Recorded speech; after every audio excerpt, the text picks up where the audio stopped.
Hello and welcome to everyone. Thank you so much for being here today for PennFuture's presentation on Buried Out of Sight, Uncovering Pennsylvania's Hidden Fossil Fuel Subsidies. I'm Travis DiNicola, the Director of Development for PennFuture, and I'll be facilitating the questions after the presentation. You're welcome to put questions in the Q&A right now. We do ask that if you are with a media organization that you please identify which media organization you're with. That'd be very helpful to us. And without further ado, I want to welcome Jackie Bonomo, who is the President and CEO of PennFuture. Jackie? Well, thank you, Travis, and good morning, everyone. Thank you for joining us for today's release of the third edition of PennFuture's Fossil Fuel Subsidy Report. The report was first created in 2001 with a second edition in 2015. As Travis mentioned, my name is Jackie Bonomo, President of PennFuture, and it's been my honor to lead the great team at PennFuture since 2017. We're in a statewide environmental advocacy organization working on clean air and clean water, a healthy climate, and the transition to a clean energy future. So at a moment in time when our shared planet is in the midst of a climate crisis and worldwide pandemic, when our country is coming to terms with a long overdue racial reckoning, when the future of our democracy can feel tenuous, and with so many people hurting and in need, it's painful for PennFuture and some of our partners to report today that Pennsylvania's subsidizing of the fossil fuel industry is rising, foregoing revenues that can be used in so many other and wiser ways.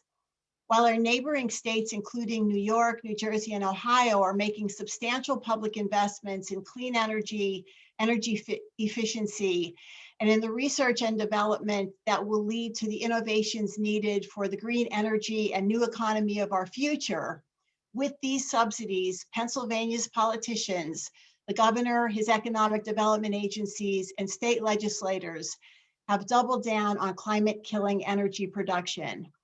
And perhaps worse, Pennsylvania politicians have already moved our state into dangerous new territory by doing the bidding of industries intent on using fracked gas to build out petrochemicals, plastics, and fertilizers here in our state. As if the fossil fuel industry's centuries of insults on the health of workers, on the lungs of children, fence-line communities, and other asthmatics, as if the ruination of our land, pollution of our air and water, and fraying of our climate system have not caused enough damage. This summer, with the passage of a $645 million subsidy for petrochemical production, our governor and the state legislature have opened the door to filthy industrial development that will soak nearby communities in toxics. This insistence and ongoing willingness by the governor's team and legislature that favors fossil fuels demonstrates a lack of foresight. We need to invest in cleaner, renewable energy instead of fossil fuels. This largesse toward the fracked gas, coal, petrochemicals, and plastics industry is done at the expense of common sense economic and financial diversification. We need politicians' help to instead bolster and stimulate a much broader array of economic sectors so crucial to Pennsylvania. We hope this report will reveal a different path forward in its plain-spoken recommendations to rectify this subsidy problem. We're asking for bolder leadership and a willingness to level the playing field between fossil fuel industry and other worthy sectors so crucial to the future of Pennsylvania and a stronger economy here. Thank you. Thank you, Jackie. So my name is Emily Persico. I'm a policy analyst at PennFuture and one of the lead authors on the report. So I'm gonna just dive right in and explain kind of some of the top lines of the report. So hopefully you all can see my screen now. So first, I'm just gonna kind of explain what a subsidy is. So it's essentially a privileged type of financial aid from the government to a special interest. So most often it's in the form of a tax reduction. So essentially a special interest doesn't have to pay as many taxes as everyone else around them, which makes it cheaper for them to operate in the state compared to everyone else. And it also means that they're not contributing equitably to the state budget. So the point of subsidies is basically that they are a tool in the toolbox of governments, basically to encourage industries, specific special interests, to provide a socially optimal level of goods and services. The problem with fossil fuel subsidies is that the socially optimal level of fossil fuels is less. We should be phasing them out, but instead we are subsidizing them. So just to kind of dive into kind of, why PennFuture tracks fossil fuel subsidies and kind of how they show up. We've been doing this for about a decade now. And so I'm just going to read this kind of text box to kind of explore some of the impact. So it says, had nations reduced subsidies in a way to create efficient fossil fuel pricing in 2015, the IMF believes that it would have lowered global carbon emissions by 28% and fossil fuel air pollution deaths by 46%, and increased government revenue by 3.8% of GDP. So obviously this is at an international level, but we can see the same thing at the state level as well. These fossil fuel subsidies are burdening public health. They're encouraging greenhouse gas emissions, and they're encouraging environmental destruction. They also impose a significant opportunity cost. So as Jackie was mentioning, they tie up limited taxpayer dollars, which could have otherwise been used for things like education, infrastructure improvements, and environmental remediation. So now we're basically at this point where international institutions have been calling for the phasing out of fossil fuel subsidies now for years. Then just this past month, the new administration also called for the phasing out of fossil fuel subsidies and took kind of some important steps to start that process. And now we're going to kind of just dive in and see what Pennsylvania is doing. So in our analysis, we found over 50 different subsidies in the state of Pennsylvania that amounted to a total of $3.8 billion in fiscal year 2019. To put this into perspective, that is about, it comes out to an average cost of $296 per resident in the state. And then just to kind of explore the trajectory of this, so this is a 14% increase from our last analysis in 2015. And when we look down into the future, into the next several years, we see that these fossil fuel subsidies are budgeted to continue increasing. Diving a little deeper into our analysis, we see that about 52% or $2 billion worth of that $3.8 billion total benefited the shale gas and petrochemical industry specifically. We also see that although there are over 50 subsidies, which can seem kind of overwhelming, the 10 largest subsidies comprise 96% of that subsidy total. So by focusing on kind of these highest impact subsidies, we can really make a big impact. So in addition to these $3.8 billion worth of subsidies in fiscal year 2019, we also see $11.1 billion in external costs from unconventional gas development. So those are things like those greenhouse gas emissions, the public health impacts, and the environmental impacts. So what's happening is that we are basically pouring billions of dollars into the fossil fuel industry each year, and they're paying us back with billions of dollars of these costs and liabilities.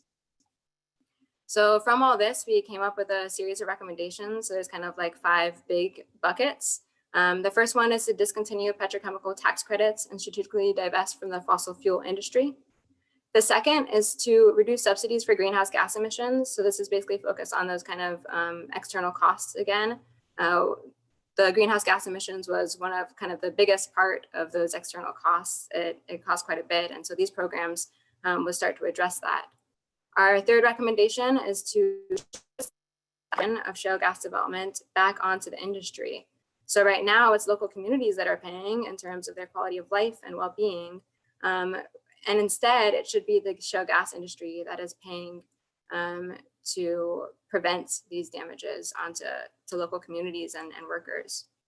Our fourth recommendation is to restore $2 billion in foregone revenues by enacting a severance tax and eliminating the 4 most harmful subsidies.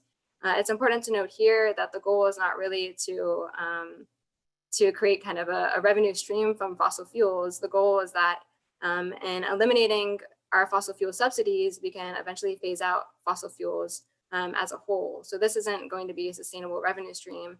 Rather, the goal is really to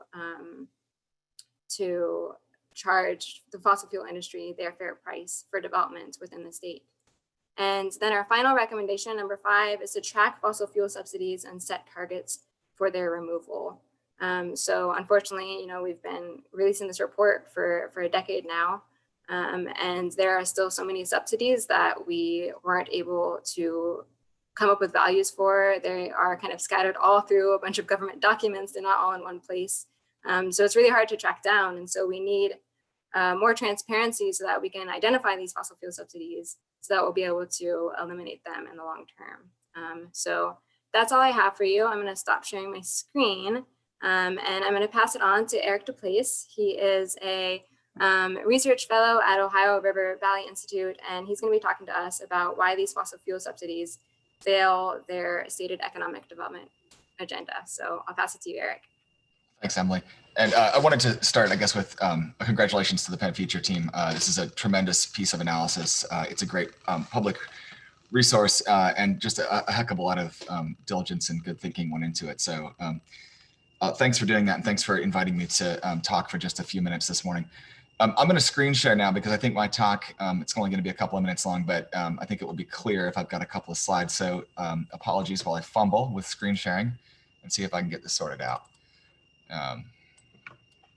Okay, and it looks like, boom.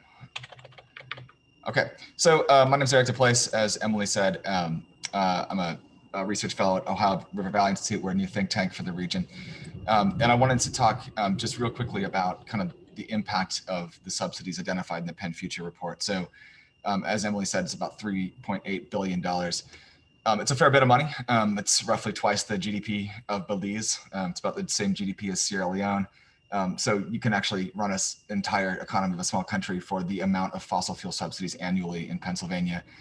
And you would think with that kind of money, you would see demonstrated results on the ground from the impact of the giveaways to the fossil fuel industry. The fracking boom has been in place now for about a decade. And so we have a decade of track record. We can look back in individual places. I'm going to pick on just one county in a second, and sort of, see how what's happened over that period. I'm going to pick on Beaver County for a second, because I think it's interesting to the discussion. One of the biggest subsidies that it's enacted in law, but not yet sort of operating because the ethane from the Shell cracker facility has not yet been produced. But it's of course the big petrochemical subsidy that's designed to encourage the production of gas to ethylene projects. So if you look back a decade to 2010, the unemployment rate in Beaver County and Pennsylvania as a whole are almost exactly the same. 5 years later, take another snapshot, and the gap has widened. This is as Shell is starting to nose around in that site, as lawmakers are starting to think really seriously about subsidizing that project and putting their political weight behind it. And fast forward another 5 years to 2020, and Beaver County has fallen substantially behind the state unemployment rate. This is evidence, I think, that those kind of subsidies, no matter how large they are, no matter how generous they are, this is taxpayers giving money to the industry essentially, and the result on the ground is not good. And actually the result in Beaver County is even trickier. It's even worse than that, because right now the temporary construction at the Shell facility in Beaver County comprises about 4 or 5% of the entire county's labor force. That's going to go away. As those workers leave the site, when the site becomes operational, the unemployment rate or the labor market will shrink in Beaver County, and it's entirely possible that the net unemployment rate goes up, or at least widens relative to the state, when ultimately that facility will employ about 0.5% of the county's labor force. Not a great return on investment for a tremendous subsidy. And I'm picking on Beaver County a little bit, but you can tell the same story all across the Marcellus region. My institute just released a report looking at the 22 major gas producing counties in Ohio, Pennsylvania, and West Virginia. And what we find when we look at the results in these counties is that none of them met or exceeded national performance for income, jobs, or prosperity. They added jobs, but they added jobs much, much slower than the nation did as a whole. If you look specifically at Pennsylvania, the subject of this conversation, where all these subsidies have rained down, the major gas producing counties, the job growth was less than half that of the national average and no faster than the rest of the state. And in fact, in those major gas producing counties, Pennsylvania as a whole is growing a little bit by 1.5%, but the gas producing counties are actually losing people. None of them grew. And so, it's the sort of evidence that you can look at and say, how do we look back at a subsidy and know whether or not it's had a positive impact? It's really hard to see a positive impact anywhere in Pennsylvania. Getting to the causal components of that, it's always tough. It's always difficult in any of this, in any economics work, to be able to say X happened and as a consequence, Y happened. But one pretty good indicator for why these subsidies aren't working is that the long-term financial prospects and economic prospects for oil and gas are poor. This is a look at the S&P 500 overall. That's the blue line, and the red line is energy stocks. Those are principally oil and gas, and they've been cratering. They've been cratering since well before COVID hit. That's reflected in ratings agencies' downgrades for many of the major companies. The long-term prospects for the industry are frankly not great. And so by Pennsylvania continuing to funnel billions of dollars of taxpayer subsidies into this industry, it's taking a bet that is pretty reliably known to be a bad bet at this point, and continuing to make the same bet over and over again with results that are likely to look much like we've seen in the past. And I'll pick once again kind of on the petrochemical industry because I think it's indicative of sort of the latest wave of this stuff. I'm starting with that quote on the top. This is from ISIS Analysis, John Richardson. This is an industry consultant for plastics and petrochemicals who has said repeatedly the zeitgeist has shifted, and this is a permanent shift. The way that we have produced oil and gas in this country, the way that we have used oil and gas products to make petrochemicals and plastics is probably going away. It's very hard to look at either the financial markets or at state and national policy and see that we're going to continue down the path that we've been on for the last several decades of rampant production of fossil fuels and turning those into single-use plastics. In fact, there's a huge amount of evidence suggesting it's going the other way. And so purely from an economic perspective, Pennsylvania seems to be making a very bad bet on an industry that is not in great shape and is not likely to be in great shape. And so redirecting that $3.8 billion into some useful purpose, even if it's giving the money back to taxpayers, would probably be almost anything you did would be a better use of that money.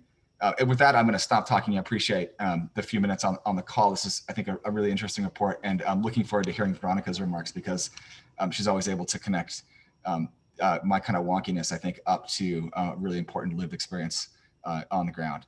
Thank you so much. I'll see if I can figure out how to stop screen sharing. There we go. Thank you, Eric. So passing it on to Veronica now. So Veronica Koftis is the executive director for the Center for Coalfield Justice, and she's going to be speaking about how these external impacts show up on the ground. So take it away, Veronica.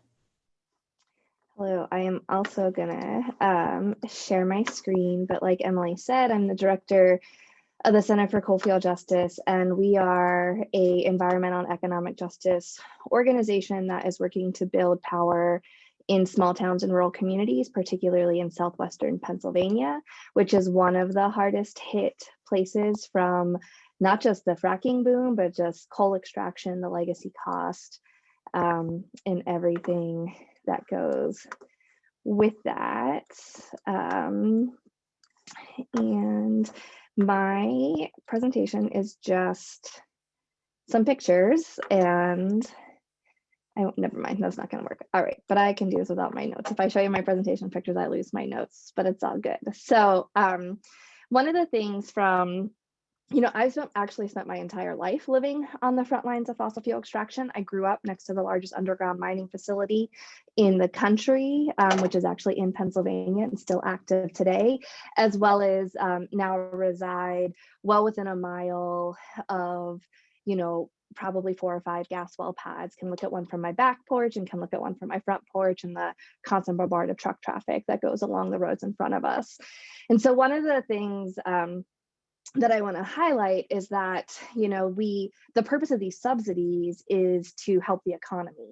And I have lived my entire life in single source extraction economies, and we're actually not seeing the benefit. What we're seeing in the way fossil fuels operate their economies in the communities and where they exist, where their operations are producing energy, is the extraction of our labor and the extraction of our land. These companies are not often treating their workers well. There's an image image you'll see in the upper right here. This is a man who helped open the Bailey Mine operation, which is the largest coal operation in the state. And in his retirement, the company decided that continuing to cover his healthcare was not necessary. And so now that externalized socialized cost onto the retired workforce and our community to cover their own healthcare is a cost that's happening. In addition, the way our land is being impacted and our health through that, someone asked in the questions, we don't actually measure the socialized cost of these operations and what it means onto the residents that are living there. And it is significant. We've already seen the legacy of coal. We can measure that. Well, if you live in any old coal field area, you know very well the cost it's taking the taxpayers to clean that up. One of these images just shows one of the waste impoundments that are still left in the state of Pennsylvania that will now become a burden likely to taxpayers through the new round of bankruptcy from coal industry. We're also seeing that round of bankruptcy happening in the oil and gas industry at the moment too. And so we have to question if we're letting these companies have $3.8 billion in subsidies, what's left for the state to clean up costs that will be left behind, in addition to support struggling economies. The county I live in, Greene County, is in a financial crisis at the moment and is having to make serious budget cuts to operate. And what could the state have provided to counties that are in those situations if they weren't letting all of this tax money go out the door, as well as failing education systems that are happening across a lot of these communities? The bigger impact, this report has put a lot of great numbers to what the cost is happening onto Pennsylvanians across the state from these extractive industries. And I just wanted to kind of help paint a picture of what that's like for folks that are living here. And so one of the points to those numbers is I do think it's really hard to put a number on some of the impacts that we're facing from the increase in expansion of these operations. But the biggest thing is like to sit and imagine you're working a service sector job, you're barely making enough money to survive, and you get stuck behind a convoy of trucks or an oversized load that's moving throughout the community and you're late to clock in. And that is money that you're losing out of your paycheck to feed your families, to keep a roof over your head. And to me, that has happened numerous times. On my way trying to get to work. In addition, I personally have had to replace my windshield 3 times from rocks that have come off of these trucks that are traveling fast throughout the community, and the increased cost in that on an individual. And then as a mom in the community, I really want you to imagine the loss of sleep, the stress, the anxiety, as you're having to give your children a water source that is questionably not safe for them to bathe in, make formula, or drink with, and just hoping and keeping your fingers crossed that your child does not become one of the statistics of increased childhood cancers in this region that is happening. Or imagine if you are the parent who is having to deal with the worry and anxiety of the kid that does have cancer due to the increased waste that is radioactive that is being transported throughout our communities from this industry. And then also imagine you spent every dollar you earned building the property that you are so proud of, and it loses its water source. It has a shale gas petrochemical operation beside it next to it, and now you can't sell it. Now your property is devalued and unsellable, and you put all of your hard work and growth into it.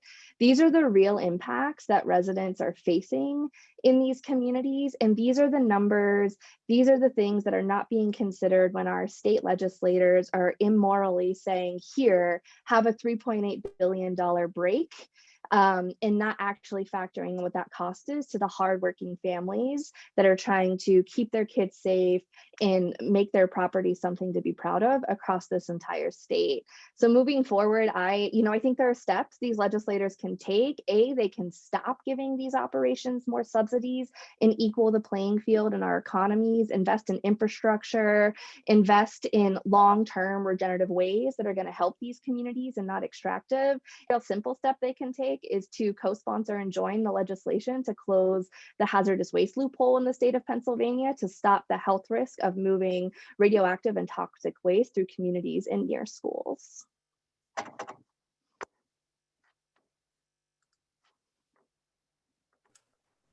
Thank you, Veronica, for that. So next we have Professor Will Delavan. He's Associate Professor of Economics at Lebanon Valley College, and he's going to be speaking to us about why governments intervene and when they shouldn't. So take it away, Will. Try. Can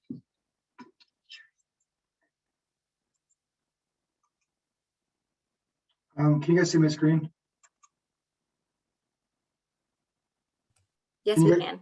Yeah, we Okay, can. great, thanks. So I'm just going to take a step back and talk a little bit about economic theory and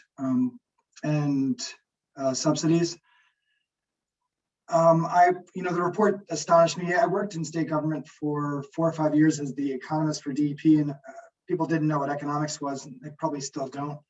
I think people don't really understand. I mean, you guys do, but I think most people don't understand what subsidies are for. And oftentimes economists get blamed for it's typically justification for extraction is based upon some false narrative about what economics is or what subsidies are. So we just heard a lot about negative externalities, and it's true they aren't really captured in the calculus of how we make decisions about fossil fuel resources. So one of the things that people don't really talk about is what's called positive externalities. And they occur when consumption or production of a good or service creates unintended benefits to others. They're also called spillover benefits or external benefits. So negative externalities are going to be overproduced by the market because firms aren't forced to bear the price of all the damage that they do. But positive externalities are always going to be underproduced by the market. And so the easiest example is the vaccine, or one of the easiest examples is the vaccine. So when you get a vaccine, you're inadvertently reducing the probability that someone else is going to get the flu or COVID. And so you're generating positive externalities. The problem is that you have to pay for it. A lot of students that I ask don't get the vaccine because they don't like shots, or they don't want to waste their time, or they don't think they're going to get it. And so they don't take into account the fact that they're providing benefits for other people. So like all positive externalities, they're going to be underproduced by the market because the social value is larger than the private value. The solution, and one of the reasons to use subsidies, is what's called a Pigouvian subsidy, named after a guy named Pigou. And you're supposed to subsidize consumption or production of goods that provide these things. And that's the main reason to subsidize. You'll probably say, well, you should subsidize people who are down on the luck, or people who were hit by extreme weather events, or people who are unfortunate. And that is also the case. But for this example, we're using positive externalities as the reason to subsidize someone.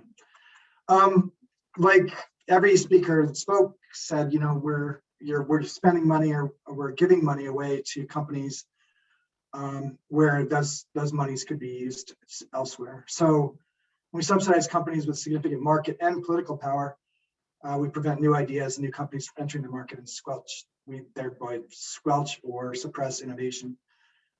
Joseph Schumpeter had it best. When he talked about creative destruction. So what we're doing is we're basically giving money, we're raising the barriers, and we're limiting the amount of new ideas or new companies that could come into the market and provide solutions. Someone mentioned in the chat about regulatory capture, and I think this is probably the biggest problem that we have. And they asked, what do we do about regulatory capture? Well, this is one thing we do. We have to educate people and talk about what's going on, but a lot more of that has to happen to get rid of that. And the problem is that as we continue to subsidize extractive industries, they get more and more political and economic power or market power, and it limits what can come into the market. So the killing of ideas or doing that is the real problem. The next, Joseph Stiglitz, Nobel Prize winner as well, wrote an article called Phony Capitalism. He was talking about this concentration and industry power and the ill effects of it. And in it, he listed 3 principles of taxation, which are probably obvious, but taxing bad things and subsidizing good things. Taxing things like land, oil, and other natural resource uses, which don't disappear when they're taxed, not subsidizing them. And the third principle, and this is the one, you know, people will try to use false economic arguments about this, but economics is all about incentives, and taxes and subsidies should be used to encourage activities that are of widespread benefit and discourage those that are costly to our society. And it is, you know, this is probably the most egregious example of doing the opposite of that. These are perverse subsidies because we're really just paying companies to accelerate climate change. It's ironic and perverse, I think. Subsidies essentially function as a negative carbon price, reducing the cost of developing fossil fuels. Again, using the market analogy, so prices matter. Prices are incentives, and we're really just feeding it. And then the true costs of subsidies are being shifted onto the poor, be it climate and health impacts, and fossil fuel industry is actually being incentivized to create negative externalities. I think that was my 5 minutes. I think. So, you know, I was really astonished. I knew that this was happening, but not until I read your report did I realize how bad it really was. And it's someone asked a question about how to fix the regulatory capture aspect of it, and I think that's the crucial one. And it's really difficult. I was doing research on regulatory capture at LBC when Governor Corbett was governor, and I was told to basically stop doing it because he was an LBC grad, and they didn't want to poke the bear, or I don't know what the terminology is. But so I don't know how to deal with it. But those are the 3 things that, from just basically an economic theory standpoint, and it's, you know, it's neoclassical economics, but it's we're doing the wrong thing right now. So. So your report's a really welcome contribution, and hopefully it's the beginning of a serious effort to turn back some of these taxes. Thank you. I mean, yeah, subsidies, pardon me. Thanks. Thanks, Will. I think next we're going to go to Travis to start our Q&A section. Excellent. Thank you, Emily, and congratulations to all of you. Great report, lots of great questions. One question that keeps coming up is everyone wants to be able to get copies of everyone's slides. So I know everyone put together different slides. I don't know if we can put that all together maybe as one piece that we can make available later on. But if there are individual requests for certain slides, you may want to contact those people directly. Going back to some of the questions we had early on that I want to make sure get addressed. Eric, a couple of people wanted a little bit more information on your sources for Beaver County employment. If you could just talk about that briefly. Yeah, I use the monthly unemployment figures that are produced by the St. Louis Fed using the FRED program, which is the easiest interface for that stuff. So they're an annual average of monthly unemployment figures. And again, snapshotted for 2010, 2015, and 2020. But you can use different data sources. You're going to get roughly the same result. There was a question early on about which Pennsylvania state legislators are the main backers and sponsors of these fossil fuel subsidies. Emily, is that something that we have specific information on? I don't actually. Maybe someone else can speak better to that. Jack? Yeah, I could just comment, particularly in relation to House Bill 732. I mean, obviously it passed, which meant that a majority of state legislators, including on both sides of the aisle, supported this, as well as, you know, of course, there was no veto threat in this case by the governor. So we'll also put him in that pro fossil fuel subsidy category. I think maybe even before this call is over, we could pop up the name of the sponsors of 732, the legislation. That would give you all a little bit more specifics. But at the end of the day, I mean, let's just acknowledge we have a largely anti-environmental, pro-fossil fuel majority legislature in the House, in the state legislature. Most of the above, most of the members are culprits in this scenario. Jackie, I'm going to tag on to that question. To some extent, you've kind of answered it, but just for clarification, to eliminate the PA subsidies, does that require changes in the law, or can this be done in the budget process?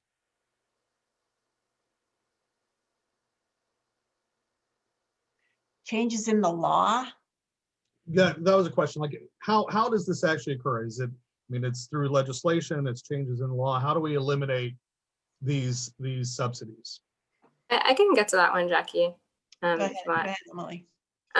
So through the report, we kind of go through one by one. And again, there's over 50 subsidies. So the mechanism for each is a little different. But similar to HB 732, they require support oftentimes from the governor as well as our state legislators. So it's kind of all spread out. There's also a section that specifically looks at direct spending. So that's kind of spending that happens through our different department agencies. So like Department of Community and Economic Development, Department of Environmental Protection.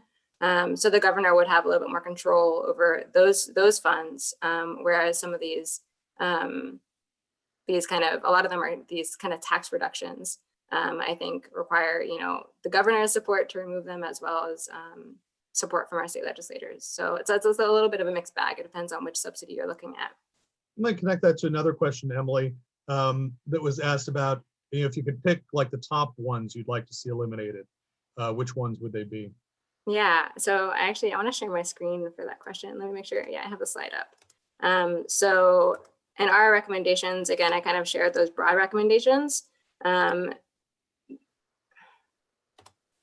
So this is basically those 5 subsidies that we recommended for removal. Well, in the severance tax, it's adding it on basically, but the other 4 are removal.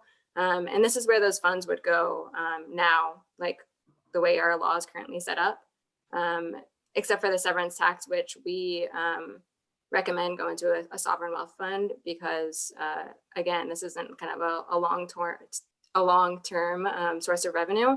And so that would basically provide us kind of more of a future endowment that we wouldn't be kind of eating all up in the moment, if that makes sense. So hopefully that helps kind of answer your question.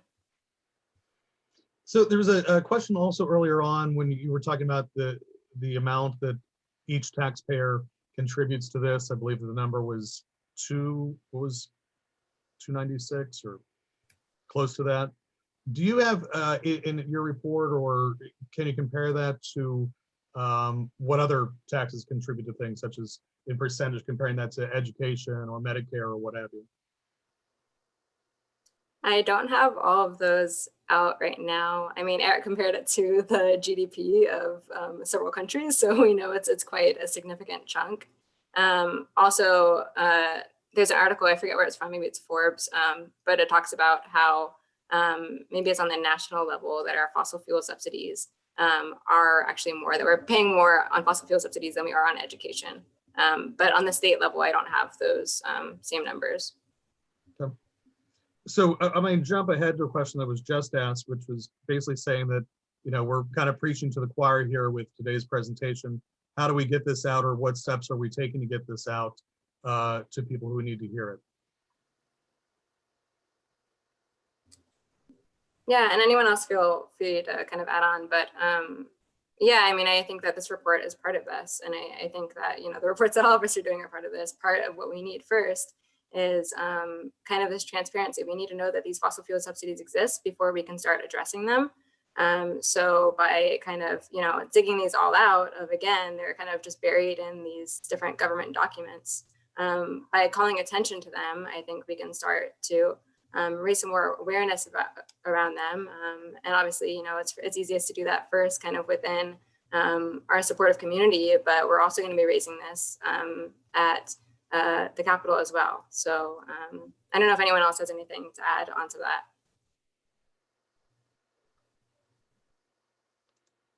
Will, I think you're muted there.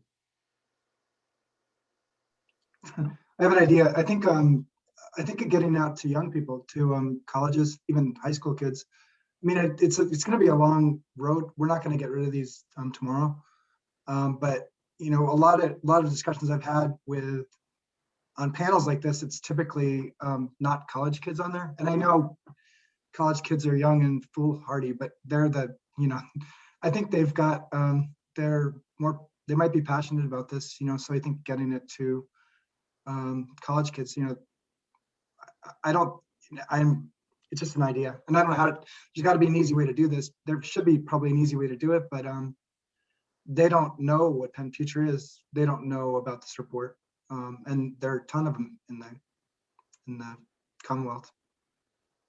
I mean, it's just one idea, but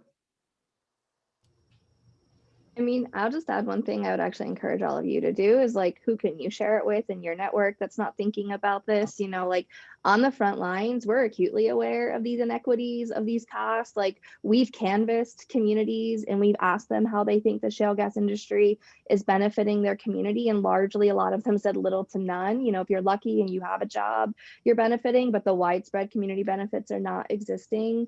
And we really actually need people who aren't on the front lines to read these reports, to go talk to their neighbors. That's where a lot of the political power sits in our state. And you need to be talking to your legislators as well. So I think I would kind of turn it back and have you all list 5 people that you could have a conversation with about what you learned today instead. And I would only mention that we are having specific briefings for members of the legislature this afternoon, and we've got a second one later this week. So it's a pretty wonky report, largely targeted at actions that probably only they could take to rectify the situation. And so we're kind of driving right at the heart of those folks in a few hours here. And again, like I said, later this week. Very good. There was a question about, in the report, do we quantify the amount that the petchem companies are spending on lobbying in terms of what they're getting back for what they're spending? What's their return on investment, if you will? Yeah, I see Will has kind of an answer ready. I'll say in the report, we kind of mention that, basically by subsidizing the fossil fuel industry, we're kind of feeding into their efforts, their lobbying efforts, and encouraging them to lobby more. So they're seeing a return on investment, of course. So of course they're going to continue doing it. I don't have that specific number offhand though, of how much they spend lobbying. I don't know if anyone else has any of that. I don't, but I will add one thing real quick, which is, I mean, there is some stuff that can be done, I think, on an interim basis to actually rolling back the full extent of $3.8 billion of the subsidies. And that's just transparency and disclosure from the industry, both around lobbying and around lobbying contributions, but also around the subsidies themselves. The work that PennFuture has done is staggering in terms of an analytical exercise. It's really impressive. But it shouldn't have to be done by PennFuture. It should be done by the state government. This should be a matter of public record that everyone can take a look at. Same for the lobbying, the disclosure that goes along with that. So, even getting legislators to commit to more transparency in the public interest would be, I think, an important win that would set us up for bigger wins later on. Just a thought. Just an antidote to how much they're spending on lobbying, there's like a 2-to-1 ratio of lobbyists per legislator in Pennsylvania. And Pennsylvania has the largest legislative body, I think, like per capita in the country. And so, just think of how much a lobbyist makes on average. So they're spending an insane amount of money, but they're getting more of a return, that Emily said. So it's worth it for them to invest in that, which is all more important why residents need to consistently be talking to their legislators to balance that 2-to-1 ratio out. We had a question about the building trades feeling that they benefit from these subsidies and asking for a comment on whether they do benefit and what can be done to overcome their lobbying efforts.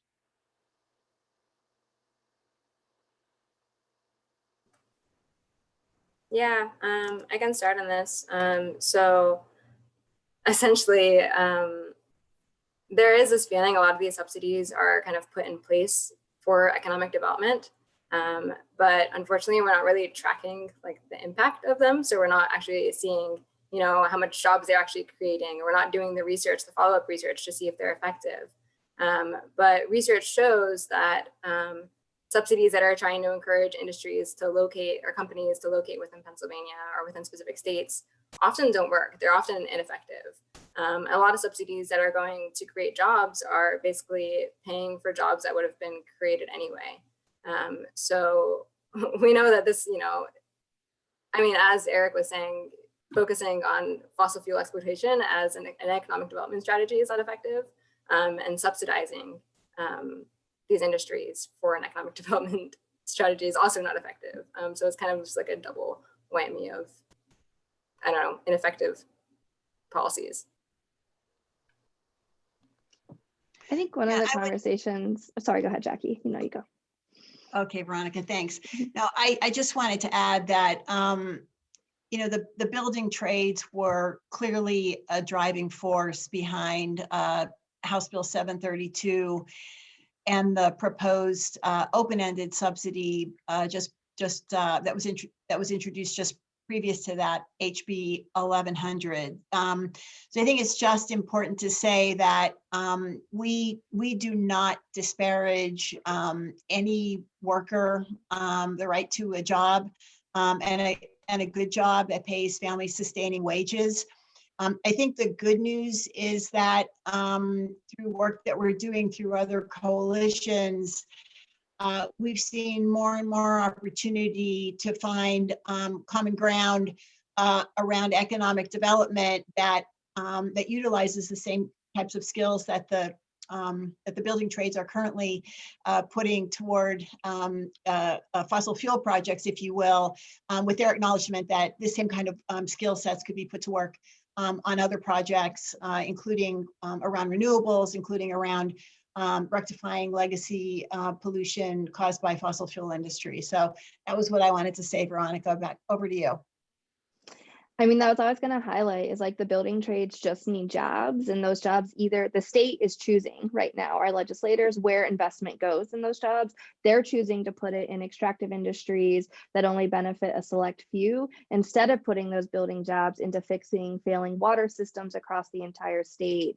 The road infrastructure, like there's so much infrastructure our state needs that those same trades could be getting those good union jobs in instead. And so we need to, it's like the state shouldn't pick winners and losers that only benefit a few. They should pick the winners that will benefit all, and we'll have no losers anymore. Jackie, we had a couple questions about which legislators were briefing and when. Will that information be made available?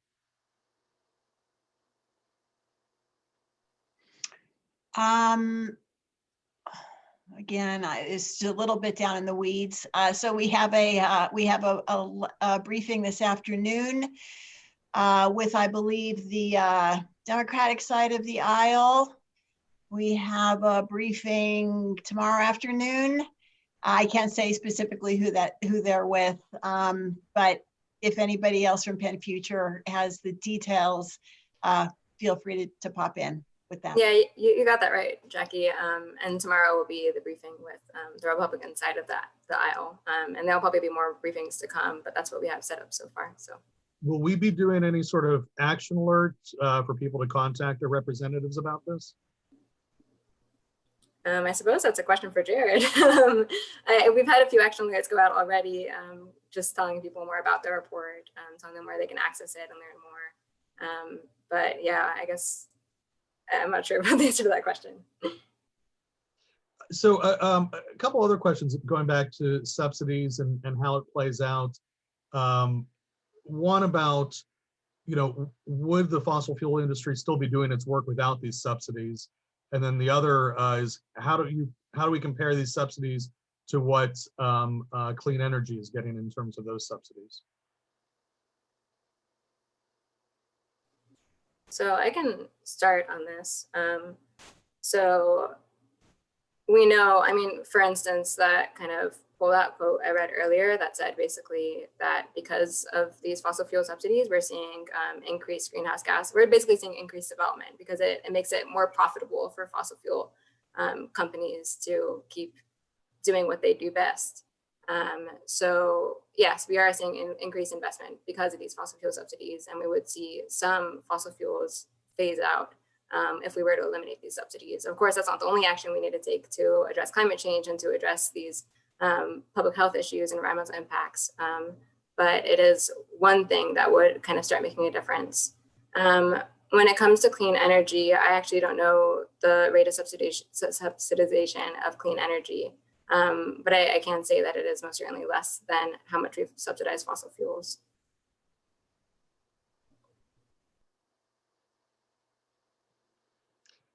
Does the report look at any of the health costs associated with fossil fuel and petrochem industries at all? We do, yeah. We look at all the health costs. We kind of pull them out one by one and kind of just dive into like we basically just explain each one in the report. Unfortunately, you know, we provide that kind of external cost value that I was talking about, that $11.1 billion from just unconventional gas development. But a lot of those health burdens we weren't able to come up with a cost for. One, just because it's an incredibly hard thing to do. You know, what is the cost of a life? But we do kind of pull out and look at all those individually without always being able to, you know, come up with the exact cost for that $11.1 billion. So it's definitely an underestimate of the true costs.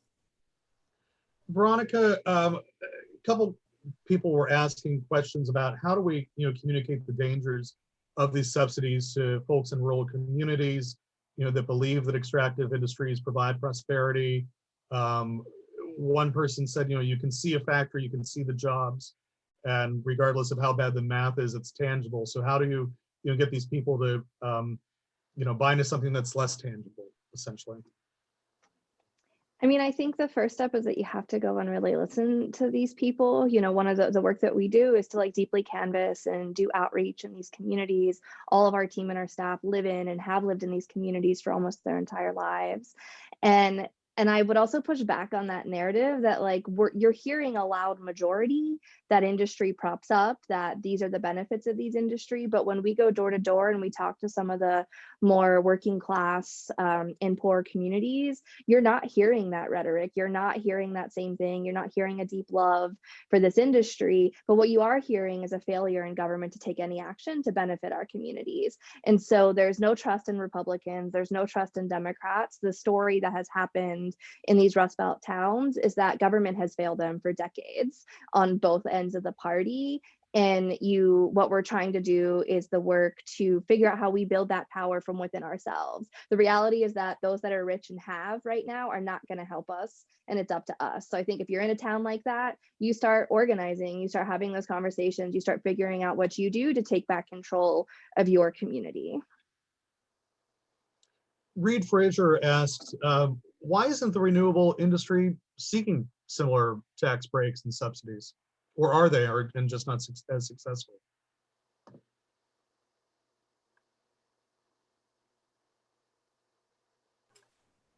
I can start here. I mean, I would say that the renewable energy industry just doesn't have as much power, especially within Pennsylvania, at the state capitol. You know, the fossil fuel industry has been there for, you know, centuries now, and has the funding for a lot of lobbyists. They're kind of controlling the narrative in many ways at the Capitol, and, you know, also just around. I mean, as Veronica was just saying, like they make it seem like these economic impacts are like outsized from what they actually are. So yeah, I'll just leave it at that.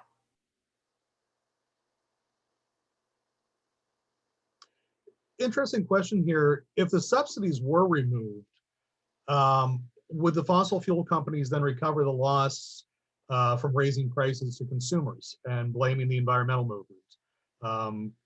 Is that, I mean, a possible scenario? I'll definitely let other people. Yeah, Eric, do you want to start with this one? I mean, No, it's not likely. I mean, what they will keep in mind right now. So Pennsylvania produces the second most gas of any state in the country, as well as coal, and used to produce oil as well. And an average residential person in Pennsylvania is paying more than the national average for natural gas right now with a $3.8 billion subsidy, and more for electricity than the national average right now. So what they're doing is they're maximizing their profits in a market. They are taking as much of the public money as they can, and they're charging as much as they can in the market. They're going to continue that behavior until we stop them. They will continue to charge the highest prices they can get in utility markets for gas and for electricity, whether or not they're also getting an additional public subsidy from the state legislature.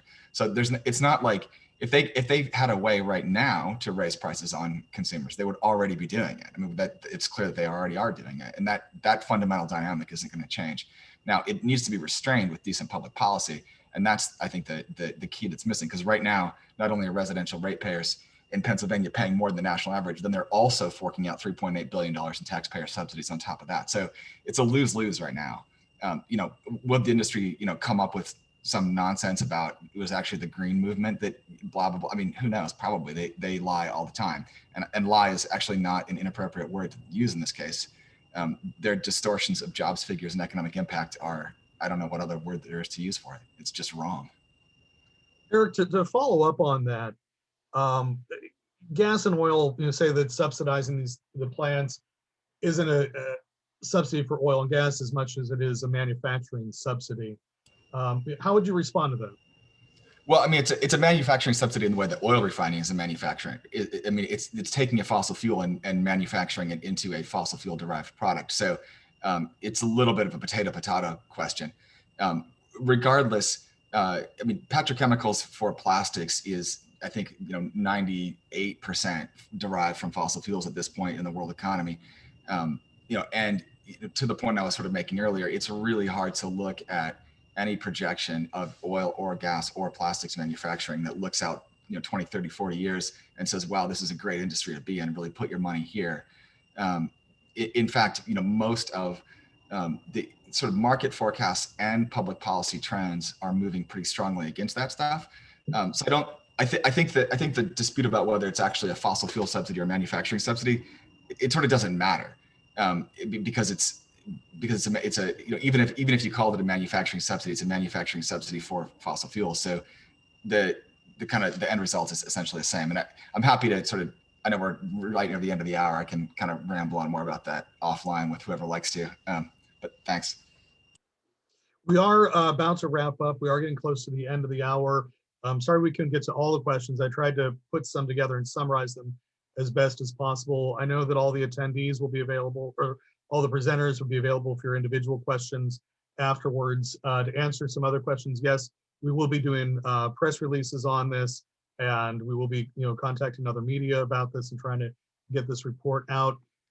Jackie, I'm going to send it to you for one last question here. Is just about our governor and lieutenant governor talk about renewals, but maybe they don't support it as much as we would like to. What's going on with that? Yeah, so what I would like to say related to Governor Wolf in particular is that, actions speak louder than words. And so we've had, we're coming to the end of the governor's second term, where, we're very grateful for his leadership on things like Reggie. But at the end of the day, there was so much more that could have been done to level the playing field between the fossil fuel industry and the energy industry of the future.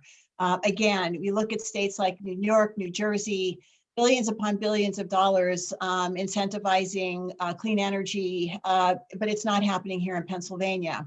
So I just want to leave folks with the thought that we have a gubernatorial election coming up in 2022. And if you listen to the IPCC climate scientists, we know that the window to act on climate is closing. This may be Pennsylvania's last chance to elect a truly pro-climate legislator, and we need to get them on record saying that they're going to take to heart some of the recommendations that are in this report. And again, beginning to level the playing field between the energy industry of the past and the inevitable place that the rest of the world, the country, and our neighboring states are going. It doesn't matter at the end of the day that the gas is here in Pennsylvania. We need to do better for the future of our economy and of our kids. So that's where my head is at the moment. Jackie, thank you so much. Emily, thank you, and thank you, Veronica and Eric and Will, for this great report. We'll be posting, of course, the reports will be available, as well as additional information and a recording of this video on social media later, as well as on our website later as well. And we'll continue to update you on what we're doing with this fossil fuel subsidy report. Thank you all for supporting PennFuture and being here today. And we look forward to hearing from you in the near future. Take care, everyone. Thank you, everyone.